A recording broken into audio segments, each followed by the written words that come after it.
बहन प्यारे साथियों, कैसे हो आप सभी। उम्मीद करता हूँ बहुत ही बढ़िया होगे और आपकी तैयारी भी ज़बरदस्त चल रही होगी। तो दोस्तों आज आपको मैं इस वीडियो में एक जीके जीएस का प्रैक्टिस सेट कराने वाला हूँ, जो दोस्तों आपकी सभी आने वाली परीक्षाओं के लिए काफ़ी मदद देने वाला है। तो दोस्तों आप किसी भी सरकारी एग्जाम की तैयारी कर रहे हो तो दोस्तों एक बार इस प्रैक्टिस सेट को ज़रूर लगाएँ और अपना तैयारी का लेवल ज़रूर चेक करें। तो चलिए दोस्तों बिना किसी देरी के वीडियो को शुरू करते हैं। आपका पहला प्रश्न है, भारत में अब तक कितनी बार नोटबंदी हुई है। यानी दोस्तों आपको बताना है कि भारत में अब तक कितनी बार नोटबंदी हो चुकी है। तो दोस्तों आपका राइट आंसर हो जाएगा ऑप्शन सी। यानी दोस्तों भारत में अब तक नोटबंदी 3 बार हो चुकी है। और दोस्तों आपसे बात करें कि सबसे पहले आपकी जो नोटबंदी है वो कब हुई थी। तो दोस्तों सबसे पहले भारत में नोटबंदी 12 जनवरी 1946 ईस्वी को हुई थी, जिसमें दोस्तों आपके 500, 10,000 और 1,000 के नोटों को बंद किया गया था। और दोस्तों इस टाइम भारत का बादशाह बेबेल था। यानी दोस्तों जो आपसे प्रश्न पूछा जाता है कि भारत में पहली बार नोटबंदी कब हुई, तो दोस्तों वो आपकी 1946 ईस्वी में हुई थी। और दोस्तों बात करें कि दूसरी बार, तो दूसरी बार दोस्तों आपकी 1978 में होती है। यानी दोस्तों दूसरी बार 1978 में, जिसमें दोस्तों आपके 10,000 और 5,000 के नोटों को बंद कर दिया जाता है। और दोस्तों इस टाइम भारत के जो प्रधानमंत्री हैं वो मोरारजी देसाई होते हैं। और दोस्तों वहीं वित्त मंत्री की बात करें तो दोस्तों हीरूभाई एम, यानी दोस्तों इस टाइम भारत के जो वित्त मंत्री हैं वो हीरूभाई एम थे। और दोस्तों आपसे बात करें कि जो तीसरी बार है वो आपकी दोस्तों 2016 में होती है। दोस्तों 8 नवंबर 2016 में आपको पता होगा दोस्तों प्रधानमंत्री जी ने आदेश दिया था। और दोस्तों इस टाइम आपके 1000, 500 के नोटों को बंद कर दिया गया था। और दोस्तों इस टाइम भारत के जो मतलब आरबीआई के गवर्नर हैं वो दोस्तों कौन थे। तो दोस्तों आरबीआई के गवर्नर आपको दोस्तों पता होगा उर्जित पटेल। यानी दोस्तों जो उर्जित पटेल हैं वो आरबीआई के गवर्नर थे। और दोस्तों आपको पता होना चाहिए जो 1940 में सर्वप्रथम जो दोस्तों आरबीआई के गवर्नर बने थे उनका नाम था सीडी देशमुख। यानी दोस्तों जी आपको पता होना चाहिए। तो चलिए चलते हैं अगले प्रश्न की ओर। आपका अगला प्रश्न है, पानीपत का दूसरा युद्ध कब हुआ। यानी दोस्तों आपको बताना जो पानीपत का दूसरा युद्ध है वो कब हुआ था। तो दोस्तों आपका राइट आंसर हो जाएगा ऑप्शन बी। 1556 ईस्वी में दोस्तों पानीपत का आपका दूसरा युद्ध होता है। और दोस्तों पानीपत के प्रथम युद्ध की बात करें तो दोस्तों वो आपका 1526 ईस्वी में बाबर और इब्राहिम लोदी के मध्य होता है, जिसमें दोस्तों इब्राहिम लोदी की मृत्यु हो जाती है। और दोस्तों इब्राहिम लोदी वंश का अंतिम शासक होता है।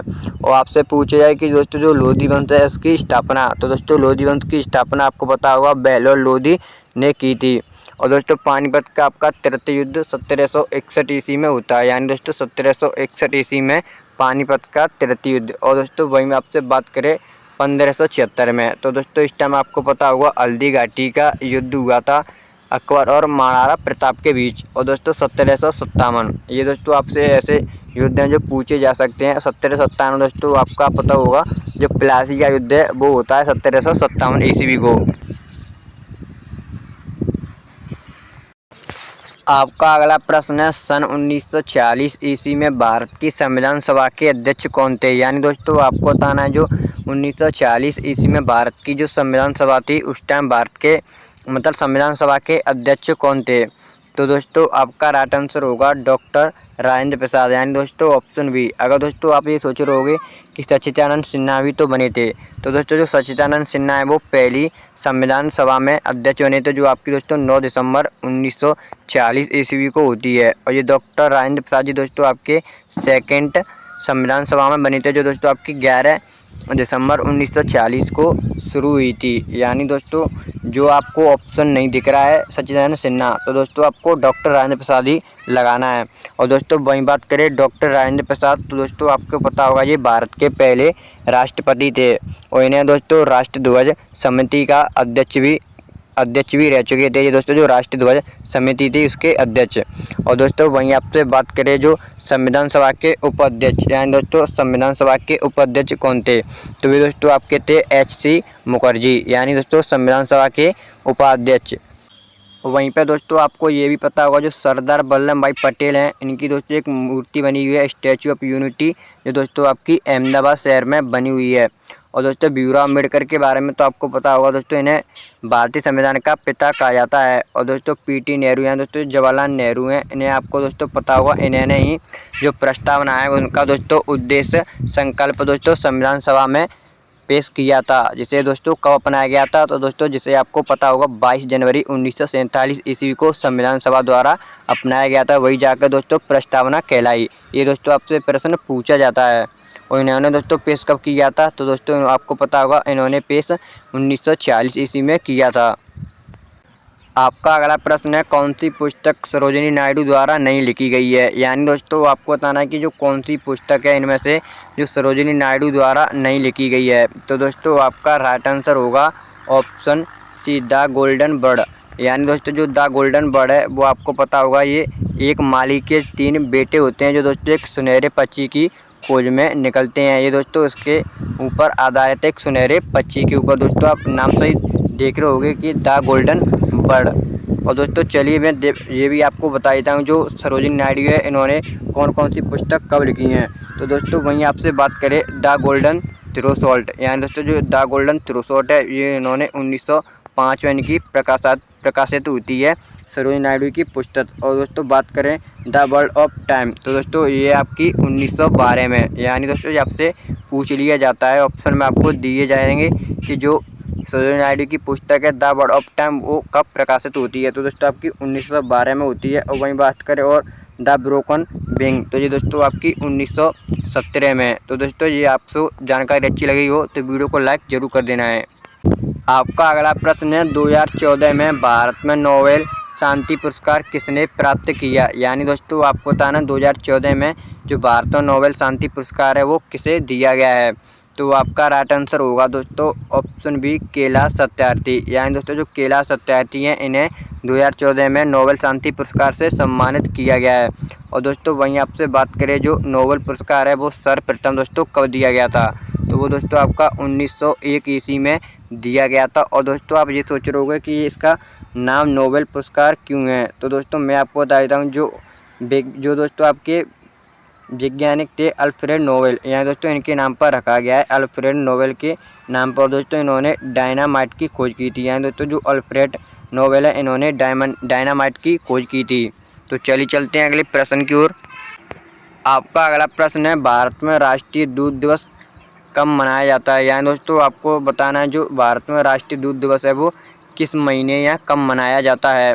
तो आपका राइट आंसर हो जाएगा दोस्तों ऑप्शन सी, 26 नवंबर को। और दोस्तों आपको पता होगा 5 जून को तो आपका दोस्तों पर्यावरण दिवस मनाया जाता है।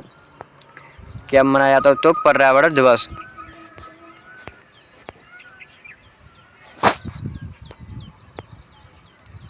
आपका अगला प्रश्न है, भारतीय थल सेना दिवस कब मनाया जाता है। यानी दोस्तों आपको बताना जो भारतीय थल सेना दिवस है वो कब मनाया जाता है। तो आपका राइट आंसर होगा दोस्तों ऑप्शन बी, 15 जनवरी को दोस्तों आपका भारतीय थल सेना दिवस मनाया जाता है।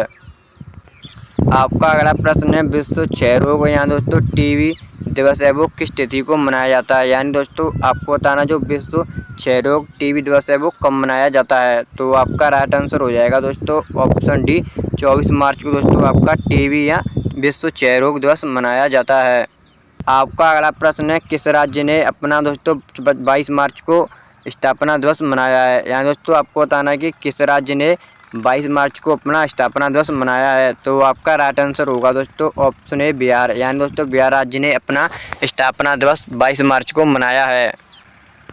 आपका अगला प्रश्न है, डांडिया नृत्य शैली किस राज्य से संबंधित है। यानी दोस्तों आपको बताना है जो डांडिया नृत्य शैली है वो किस राज्य से संबंधित है। तो आपका राइट आंसर होगा दोस्तों ऑप्शन सी, गुजरात। यानी दोस्तों जो डांडिया नृत्य शैली है वो गुजरात से संबंधित है।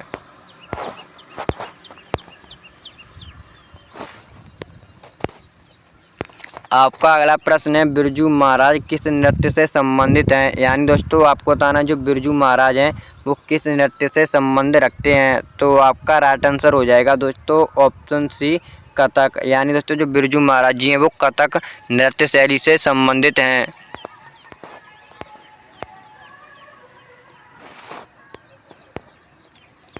आपका अगला प्रश्न है, नेहरू कप किस खेल से संबंधित है। यानी दोस्तों आपको बताना जो नेहरू कप है वो किस खेल से संबंधित है। तो आपका राइट आंसर हो जाएगा दोस्तों ऑप्शन डी, यानी दोस्तों फुटबॉल से संबंधित है आपका नेहरू कप।